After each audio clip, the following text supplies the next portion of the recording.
Praise the Lord, hallelujah. ദൈവം നാമത്തിൽപ്പെടുമാറാകട്ടെ. ഈ മിനിറ്റുകൾ ദൈവത്തിൻ്റെ വചനവുമായി നിങ്ങളുടെ കൂടെ ചേർന്നിരിക്കുവാൻ പരിശുദ്ധാത്മ തന്ന വലിയ കൃപയ്ക്കായി നന്ദി പറയുന്നു. വലിയ കൃപയ്ക്കായി നന്ദി പറയുന്നു. നിങ്ങളെല്ലാവരും സുഖമായിരിക്കും ഞാൻ വിശ്വസിക്കുന്നു. ദൈവനാമത്തിൽ നിങ്ങളെല്ലാവരും സന്തോഷമായിരുന്നാട്ടെ. കഷ്ടതയും ഭാരവും പ്രയാസവും ഒക്കെ ആയിരിക്കും ദൈവമക്കളെ. കർത്താവിനെ വിശ്വസിച്ച് കർത്താവിൻ്റെ പാത പിന്തുടർന്ന് കർത്താവിൽ ഇരുന്നാൽ ദൈവം ഒരിക്കലും നമ്മെ കൈവിടത്തില്ല. അത്രയ്ക്ക് വലിയവനാണ് നമ്മുടെ ദൈവം. ആരുമില്ലാതെ ഏകനായിരിക്കുമ്പോഴും നമ്മളെ കാക്കുന്നൊരു ദൈവമുണ്ട്. ആ ദൈവത്തെ നമ്മൾ വിശ്വസിച്ചാൽ ആ കർത്താവ് നമ്മളെ മാനിക്കും. ഇത് നിങ്ങളോട് ഞാൻ ഷെയർ ചെയ്യാൻ ആഗ്രഹിക്കുന്നത് 2 സമൂവേൽ 6-ാം അധ്യായത്തിൻ്റെ 1, 2, 3 വാക്യങ്ങൾ ഇപ്രകാരം എഴുതിയിരിക്കുന്നു. അനന്തരം ദാവീദ് ഇസ്രായേലിന് സകല വിരുദ്ധന്മാരുമായി 30,000 പേരെ കൂട്ടി കെരൂബുകളുടെ മീതെ അധിവസിക്കുന്നവനായ സൈന്യങ്ങളുടെ യഹോവയുടെ നാം വിളിക്കപ്പെട്ടിരിക്കുന്ന ദൈവത്തിൻ്റെ പെട്ടകം ബാലയഹൂദയിൽ നിന്ന് കൊണ്ടുവരുവാൻ ദാവീദും കൂടെയുള്ള സകല ജനവും അവിടേക്ക് പുറപ്പെട്ടു. ഈ കഴിഞ്ഞ ദിവസങ്ങളൊക്കെ ഞാൻ നിങ്ങളോട് സംസാരിച്ചു കൊണ്ടിരിക്കുന്നത് ദൈവത്തിൻ്റെ നിയോഗത്തെക്കുറിച്ചായിരുന്നു. ദൈവത്തിൻ്റെ നിയോഗം, അതുമായി ബന്ധപ്പെട്ട് ഒരു കാര്യം നിങ്ങളോട് പറയാൻ ആഗ്രഹിക്കുന്നു. ദൈവത്തിൻ്റെ പെട്ടകം അബീനാദാബ് എന്ന് പറഞ്ഞ മനുഷ്യൻ്റെ ഭവനത്തിൽ ഇരിക്കുകയായിരുന്നു. എന്നാൽ ദാവീദിൻ്റെ കൂടെയുള്ളവരും ആ ദൈവത്തിൻ്റെ പെട്ടകത്തെ സ്വന്തം രാജ്യത്തെ കൊണ്ടുവരണമെന്ന് ഒത്തിരി ആഗ്രഹിച്ചു. എന്നാൽ അബീനാദാബിൻ്റെ വീട്ടിൽ ചെന്ന് ആ ദൈവത്തിൻ്റെ പെട്ടകം കൊണ്ടുവരുവാൻ ആഗ്രഹിച്ചവർ യാത്ര തിരിച്ചു ചെന്നു. ഒരു പുതിയ വണ്ടിയിൽ ആ പെട്ടകത്തെ കയറ്റി ആ പെട്ടകവുമായിട്ട് മുന്നോട്ട് വരുന്ന സമയത്ത് അബീനാദാബിൻ്റെ മകൻ ഉസയും അഹിയോവുമായിരുന്നു ആ പുതിയ വണ്ടി തെളിയിച്ചത്. എന്നാൽ വരുന്ന വഴിക്ക് നാഹോൻ്റെ കളത്തിലെത്തിയപ്പോൾ കാള ഒന്ന് വരണ്ടു. എന്നാൽ വണ്ടി ഓടി നിയമിച്ചവർ അവർ വേഗത്തിൽ ഈ പെട്ടകം മറിയുമെന്ന് കരുതി ഉസ പെട്ടകത്തെ തൊട്ടു. ബൈബിൾ എഴുതിയിരിക്കുന്നു അടുത്ത മിനിറ്റ് ഉസ മരിച്ചു. എന്നാൽ ദൈവമക്കളെ, ദൈവം ഉസയെ നിയോഗിച്ചിരുന്നത് ആ വാഹനം തെളിയിക്കാനായിരുന്നു. പക്ഷേ എന്നാൽ അവൻ അതിനെ തെളിയിക്കുന്നതിന് പകരം ബൈബിളിൽ വിവേകം നിമിത്തം ദൈവം അവൻ അവിടെ വെച്ച് കൊന്നുകളഞ്ഞു. എന്നാൽ ദാവീദ് സന്തോഷത്തോടെ ആയിരുന്നു ദൈവത്തിൻ്റെ പെട്ടകത്തെ തൻ്റെ നഗരത്തിലേക്ക് കൊണ്ടുപോയത്. എന്നാൽ വഴിയിൽ വെച്ച് ഇങ്ങനെ ഒരു ആക്സിഡൻറ്റ് സംഭവിച്ചപ്പോൾ ദാവീദിന് ഈ പെട്ടകം മുന്നോട്ട് കൊണ്ടുപോകാൻ താല്പര്യമില്ല. അവനും കൂടെയുള്ള 30,000 പേരും തീരുമാനമെടുത്തു, ഇനി പെട്ടകം ദാവീദിൻ്റെ നഗരത്തിൽ വേണ്ട, രാജ്യത്ത് വേണ്ട എന്ന് തീരുമാനമെടുത്ത് ഈ പെട്ടകത്തെ ഓബേദെദോം എന്ന് പറഞ്ഞൊരു മനുഷ്യൻ്റെ ഭവനത്തിൽ കയറ്റി വെച്ചു.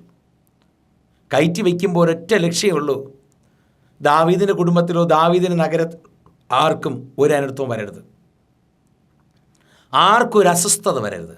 എന്തെങ്കിലും സംഭവിക്കണമെങ്കിൽ ഹിത്യനായ ഓബേദെദോമിന് സംഭവിക്കട്ടെ. എന്നാൽ ദൈവമക്കളെ, ആ ദൈവസാന്നിധ്യം നിറഞ്ഞിരിക്കുന്ന ദൈവത്തിൻ്റെ പെട്ടകത്തെ ഒരു നിയോഗമില്ല ഈ പെട്ടകം ഓബേദിൻ്റെ വീട്ടിൽ വരാൻ. എന്നാൽ പെട്ടകം കൊണ്ടുപോകാൻ നിയോഗിക്കപ്പെട്ട സ്ഥലത്തേക്ക് പെട്ടകം യാത്ര ചെയ്യുമ്പോൾ വഴിയിലൊരു ആക്സിഡൻറ്റ് സംഭവിച്ചത് മുഖാന്തരം ഓബേദിൻ്റെ ഭവനത്തിൽ ഈ പെട്ടകത്തെ ഇറക്കി വെച്ച് അവർ ജീവൻ കൊണ്ട് രക്ഷപ്പെട്ടു. എന്നാൽ അടുത്ത 90 ദിവസം, അടുത്ത 3 മാസം ദൈവത്തിൻ്റെ പെട്ടകം ഓബേദിൻ്റെ ഭവനത്തിലിരുന്നു.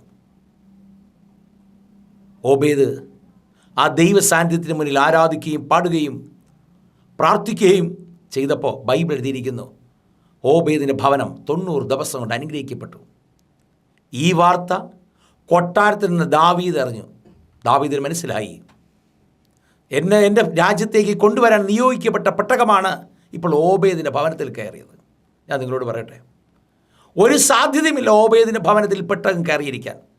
കാരണം അവൻ ഒരു രാജാവാണ്. രാജാവിൻ്റെ റൂട്ട് മാപ്പ് നേരത്തെ തന്നെ സ്ഥിരീകരിക്കും. എന്നാൽ നോക്ക്, ദൈവത്തിന് പെട്ടകം കൊണ്ടുവരേണ്ട റൂട്ട് മാപ്പിൽ ചെറിയൊരു വ്യത്യാസമുണ്ടായി. ഈ പെട്ടകം കയറി ഓബേദിന് വീട്ടിൽ ചെന്ന് കയറി. പക്ഷെ അവൻ പൂർണ്ണ മനസ്സോടെ കൈക്കൊണ്ടപ്പോൾ അവൻ മാനിക്കപ്പെട്ടു. ഇന്ന് ഞാൻ നിങ്ങളുടെ സ്നേഹത്തോട് പറയട്ടെ, ദൈവത്തിന് ചില നിയോഗങ്ങൾ നീ പോലും അറിയാതിൻ്റെ കുടുംബത്തിൽ ചിലപ്പോൾ സംഭവിക്കും.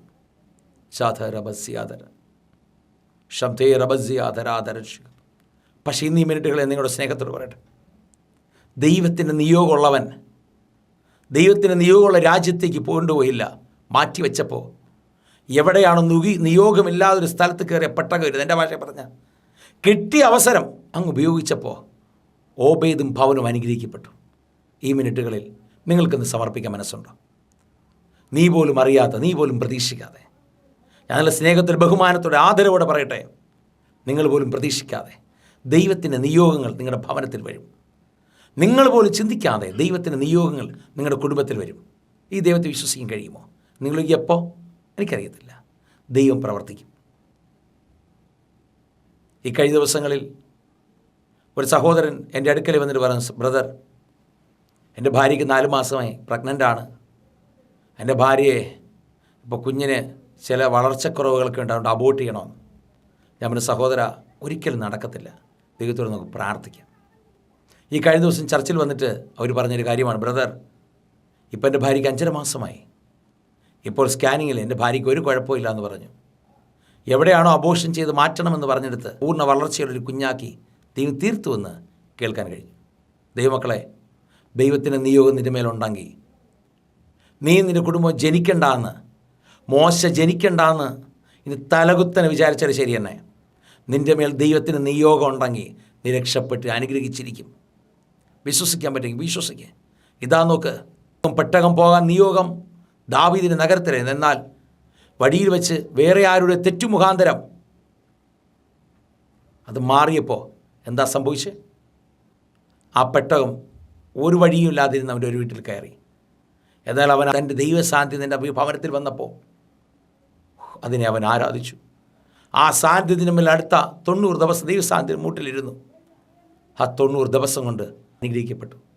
ഈ ദിവസങ്ങളിൽ ഉള്ളിനകത്തെപ്പോഴും പ്രാർത്ഥിക്കുന്ന പരിശുദ്ധാത്മ പറഞ്ഞ് പ്രാർത്ഥിക്കാൻ പറഞ്ഞ് നീ പ്രാർത്ഥിക്കണം കേട്ടോ. എന്തോ ദൈവത്തിൻ്റെ അനുഗ്രഹം നിൻ്റെ മേൽ കടന്നു വരും. വിശ്വസിക്കാൻ മനസ്സുണ്ടോ? ഏൽപ്പിക്കാൻ മനസ്സുണ്ടോ? എവിടേക്ക് എനിക്കറിയത്തില്ല. ഞാൻ സംസാരിക്കുമ്പോൾ പരിശുദ്ധ നിങ്ങളോട് പറയട്ടെ, എന്തോ ദൈവത്തിൻ്റെ പ്രവൃത്തി നിൻ്റെ മേൽ സംഭവിക്കുന്നുണ്ട്. നിനക്ക് വിശ്വസിക്കാൻ മനസ്സിൽ വിശ്വസിക്കുക. നീ പോലും അറിയാത്ത ചില നിയോഗങ്ങൾ നിൻ്റെ കുടുംബത്തിൽ വന്ന് വീഴും. അർഹതയില്ല നിൻ്റെ തലമുറകളുടെ മേൽ വന്ന് വീഴും. വിശ്വസിക്കാൻ കഴിയുമോ? സമർപ്പിക്കാൻ കഴിയുമോ? ഏൽപ്പിച്ചു കൊടുത്താട്ടെ. പ്രാർത്ഥിക്കാം. പിതാവേ, ഓബേദിൻ്റെ ഭവനത്തിൽ അങ്ങയുടെ സാന്നിധ്യം വരുവാൻ, അങ്ങയുടെ നിയോഗം ലഭിക്കാൻ ഒരു അവസരവും സാധ്യതയില്ലപ്പ. പക്ഷെ എന്നിട്ടും അങ്ങയുടെ സാന്നിധ്യം അതിനകത്ത് കയറി ഓബേദിനെ മാനിച്ചുവെങ്കിൽ ഈ മിനിറ്റുകളിൽ എല്ലാ സാധ്യതകളും അടഞ്ഞ് ഒരു സാധ്യതയില്ലാതിരിക്കുന്ന ഒത്തിരി സഹോദരങ്ങളുണ്ട്. പിതാവേ, അവരുടെ മേൽ അങ്ങനെ വലിയൊരു പ്രവൃത്തിയെ പരിശുദ്ധാത്മാവെ അങ്ങ് അയക്കുന്ന കൃപയ്ക്കായി സ്തോത്രം. പരിശുദ്ധാത്മാവെ അങ്ങ് അയക്കുന്ന കൃപയ്ക്കായി നന്ദി പറയുന്നു. വചനം ശ്രദ്ധിച്ച് സകലപേർക്കായി സ്തോത്രം. സകലപേരെ അനുഗ്രഹിക്കണം. പ്രാർത്ഥിക്കും. തിരുകൃപയാൽ നടത്തണമേ. യേശുവിൻ്റെ നാമത്തിൽ പിതാവേ, ആമേൻ. Glory to God. കർത്താവേ മാനിക്കട്ടെ. ആമേൻ.